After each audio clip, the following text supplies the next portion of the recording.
Halo yo Pips, kembali lagi di Tahukah Kamu? Saya Feni Septiani Smuel akan menemani duduk-duduk santai pemirsa di rumah sambil membahas hal-hal yang kiranya pemirsa harus tahu agar jadi tahu.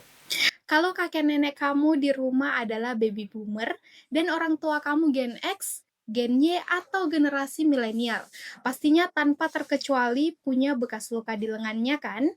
Yap, bekas vaksin. Untuk baby boomer dan Gen X, bekas vaksin biasanya sebesar koin. Tapi sebagian generasi milenial awal bahkan punya dua bekas vaksin berbentuk koin. Sedangkan generasi milenial yang lebih muda, bekasnya hanya seperti lubang kecil. Benar kan? Nah, tahukah kamu kenapa vaksin zaman dulu itu berbekas di kulit? Yuk kita bahas di Tahukah Kamu agar kita jadi tahu. Di tahun 1940-an hingga awal 1980-an, cacar atau smallpox merupakan salah satu penyakit paling mematikan dalam sejarah manusia. Cacar ini berbeda jauh dengan cacar air yang sering kita temui sekarang. Penyakit ini sangat menular, membuat seluruh tubuh penderitanya dipenuhi keropeng bernanah, dapat menyebabkan kebutaan, dan bahkan membunuh sekitar 30% orang yang terinfeksi. Karena itulah dunia saat itu sedang melakukan perang global melawan smallpox atau cacar variola. Pemerintah Indonesia bersama negara-negara lain di seluruh dunia gencar melakukan vaksinasi pada era 1970-an. Vaksin disuntikkan menggunakan jarum bercabang atau yang dikenal dengan bifurcate needle maupun melalui teknik goresan pada kulit. Metode inilah yang meninggalkan bekas luka parut bulat, besar, seperti koin di lengan generasi 70-an dan 80-an.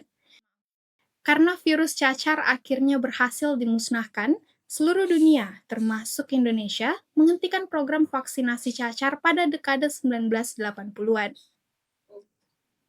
Setelah cacar musnah, fokus imunisasi nasional beralih ke penyakit mematikan lain yang masih ada, salah satunya tuberkulosis atau TBC.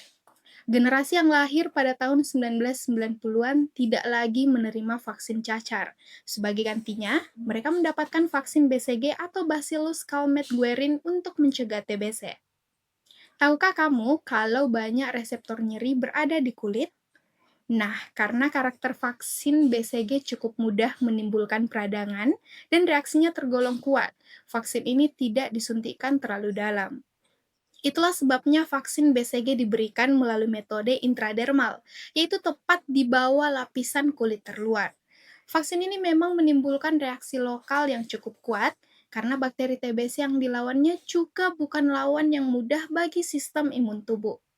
Reaksi imun tersebut biasanya menyebabkan munculnya bisul kecil. Setelah pecah dan sembuh, area tersebut akan meninggalkan bekas luka parut permanen yang lebih kecil dibandingkan bekas vaksin cacar generasi sebelumnya.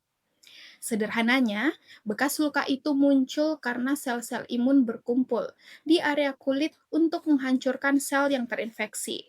Proses tersebut menyebabkan kerusakan pada lapisan kulit. Kemudian, tubuh membentuk jaringan parut untuk memperbaiki kerusakan tersebut. Itulah yang menghasilkan bekas luka khas yang kita lihat sampai sekarang. Nah, pertanyaannya sekarang, kenapa bekas vaksin BCG pada bayi zaman sekarang tidak seheboh angkatan 90-an? Pertama, karena perubahan alat dan teknik penyuntikan. Dulu, beberapa vaksin menggunakan jarum bercabang atau teknik yang menyebabkan area luka pada kulit menjadi lebih luas. Saat ini, tenaga medis menggunakan jarum intradermal khusus yang sangat tipis dan presisi. Karena luka tusuknya jauh lebih kecil, bekas parut yang terbentuk pun menjadi jauh lebih samar. Kedua, respon imun setiap bayi berbeda-beda. Sama seperti dulu, vaksin BCG tetap diberikan di bawah lapisan kulit dan tetap dapat memicu munculnya bisul kecil. Namun, pembentukan bekas luka sangat dipengaruhi oleh faktor genetik dan karakteristik kulit masing-masing anak.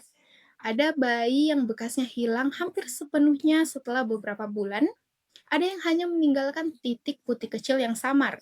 Ada juga yang tetap membentuk keloid kecil, tergantung karakteristik kulitnya. Nah, kenapa vaksin COVID-19, influenza, tetanus, dan vaksin modern lainnya tidak meninggalkan bekas? Jawabannya terletak pada lokasi penyuntikannya. Berbeda dengan vaksin BCG yang disuntikan tepat di bawah lapisan kulit luar, vaksin COVID-19 diberikan secara intramuskular, yaitu langsung ke jaringan otot. Jaringan otot memiliki banyak pembuluh darah yang membantu menyerap dan mendistribusikan vaksin ke sistem imun tubuh dengan cepat. Karena jarum suntik modern sangat tipis dan langsung menuju jaringan otot tanpa banyak merusak permukaan kulit, trauma pada kulit luar menjadi sangat minimal. Yang tersisa hanyalah lubang mikroskopis yang sangat kecil. Dalam hitungan jam, lubang tersebut akan menutup dan beregenerasi dengan sempurna. Itulah sebabnya setelah vaksin COVID-19, efek yang paling sering dirasakan hanyalah pegal atau sedikit bengkak pada otot lengan selama 1 hingga 2 hari. Sementara permukaan kulit tetap mulus tanpa meninggalkan bekas luka parut. Gimana? Udah tahu kan? Saksikan terus pembahasan menarik lainnya di Tahukah Kamu agar kita jadi tahu. Saya Feni, pamit dulu. Bye!